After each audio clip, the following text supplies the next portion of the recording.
Hello and welcome back to HardReset.Info. In this video, I will show you how to extend your battery life on Moto Edge 60 Fusion. Let's begin! Now, I'm not going to talk about some random stuff like, power saving mode, because everybody knows what power saving mode is, right? In case you don't, all you have to do is just go to the settings, find and locate your battery, and here we have battery saver. You can just enable it, and we have the battery saver. It will save our battery and automatically switch some things off, but having too much trust in the battery saver only isn't a great practice. So instead, I will show you exactly what can you change or remove or delete in order to extend your battery life. The first thing is something you already probably saw, and that is the dark mode and basically the whole screen brightness. If we go back and disable it, we can see that it will automatically change back to the light mode. We can go back and find the display options. And here we have basically like three key things. The first one is the brightness of your screen. The second one is the ability to change the brightness automatically. It's called adaptive brightness. And the third one is, okay, actually there's four. And the third one is the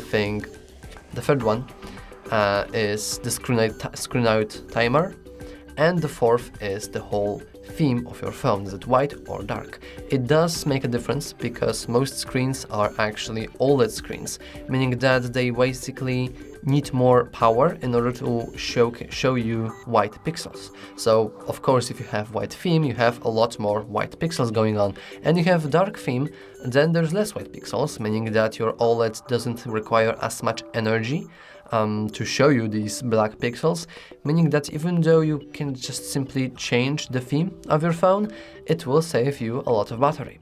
So let's quickly get over them, but in the setting this time. So the brightness level can be found right here, though it can be also found if we just expand our control center twice, and here we have at the top our brightness level. If we go to something like this, then you barely see anything because the way that camera works. However, it's just important to note that if you ever lower it down, then your battery will last a little bit longer. Then, a little bit down, we have adaptive brightness. As I said before, it will automatically change the brightness of your phone. So if you go outside and there's a lot of sun, for example, it will automatically bump up the brightness. And if you're somewhere dark, it will automatically bump down the brightness. I would say it is a pretty good option and it's a nice feature, though most of the time it basically you are giving away the control of the brightness. So I would advise you to turn it off in order to save more power. Then we have dark theme. As you can see, we can just enable it. And now we have our dark theme enabled. Not only that, we can note that if we click on it, we can also set the schedule. So for example, we can set that it will automatically turn off only during night time, so only from 9 p.m. To 8 a.m. So I'm going to keep that.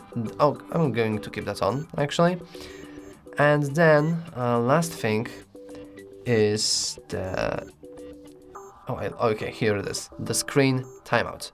As you can see, this makes it so your screen will basically only turn off after 10 minutes. So if you leave your phone, then it will take 10 minutes for the screen to completely shut off. And it's a nice feature if you need it, but in reality it usually wastes a lot of battery. And if you have it set to like 10 minutes, do you really need those 10 minutes? Maybe switch them to, for example, 2. Like, it's not like your phone will just randomly turn itself off when you're using it. It will take full 2 minutes in order to switch it off. So I will just switch it to 2 as it works for me. And there's no need for me to have it on 10. As I said, this will just waste a lot of your power, which is really unfortunate. Anyway, let's leave the display screen now because we've already been here for a while now, and let's switch to something else. And I call this permissions. It's actually how they're called. But permissions are something really important, and many people don't know about this or just purposely ignore the fact that many applications have constant access to your microphone, to your camera, to your location, to everything. And having this access as you can see, we can find it, the list, on the security and privacy, which is right here. Then we want to scroll all the way down, go to privacy dashboard. Oh, not the privacy dashboard, the privacy controls. And here at the top we have permission manager.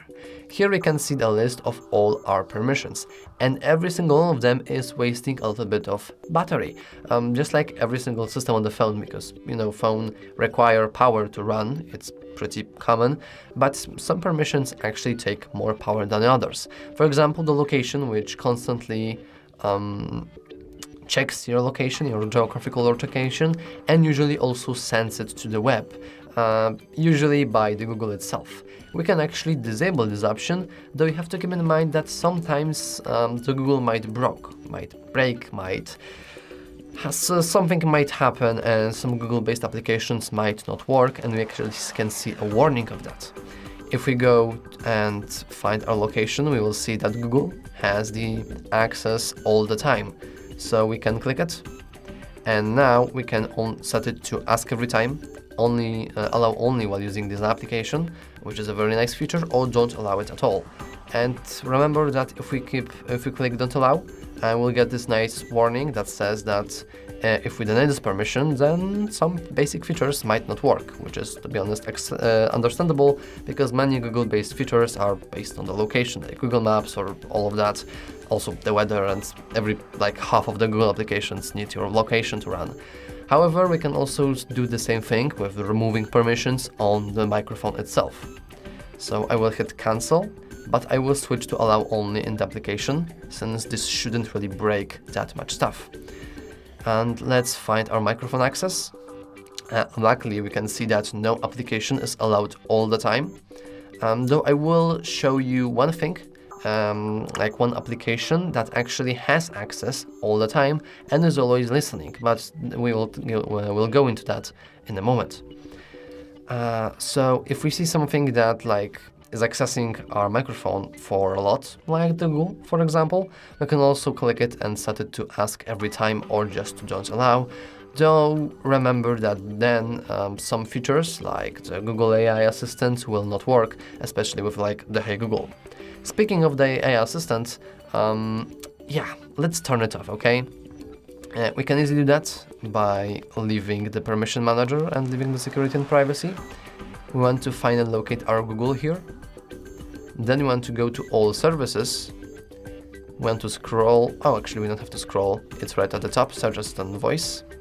Then we want to go to Google Assistant, but it won't really work because I am not currently logged in. But basically you want to go to Google Assistant, you want to go to voice matching, and then you want to find and locate the Hey Google option and just turn it off, because this means that your battery will get exposed because the microphone is getting used all the time, because Google Assistant is always waiting, always hearing, expecting you to say Hey Google and activate itself, which is really unfortunate.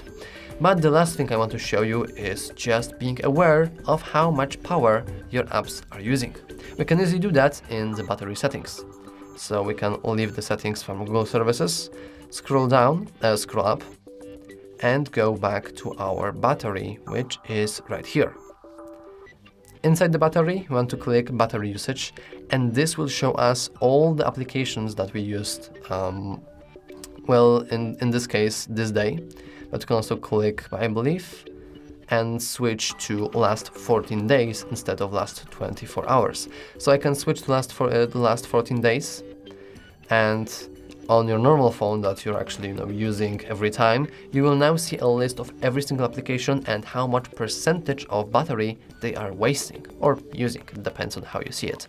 So for example, if we see a Facebook here, then this means that Facebook is something that drains our battery in the background. If you ever want to leave it and turn it off, all you have to do is just go and find the apps, which are right here. Then you want to go and see the whole list of the applications. So we want to go and see all applications. And now I want to find and locate the app that are actually using a lot of battery. For me, it will be probably Facebook. And now I could go to force stop, or even better, I could just uninstall it completely. Because maybe I'm not using it and, all of that stuff. And I do think that it's all for this video. Just a quick recap, you have to change the brightness of your phone because your screen is the one that wastes a lot of your battery. Then you want to check your permissions. Maybe some applications have permissions that you give away in the past and you just don't remember that. And the third and most important thing is that you should be mindful and be aware of how much power your applications are wasting. So for example, if you're a mobile gamer and you're playing your games all the time, then it's to be expected that your battery just won't last that long. Yeah, but anyway, that's all for this video. If you found it useful, please remember to like and subscribe. Thanks for watching.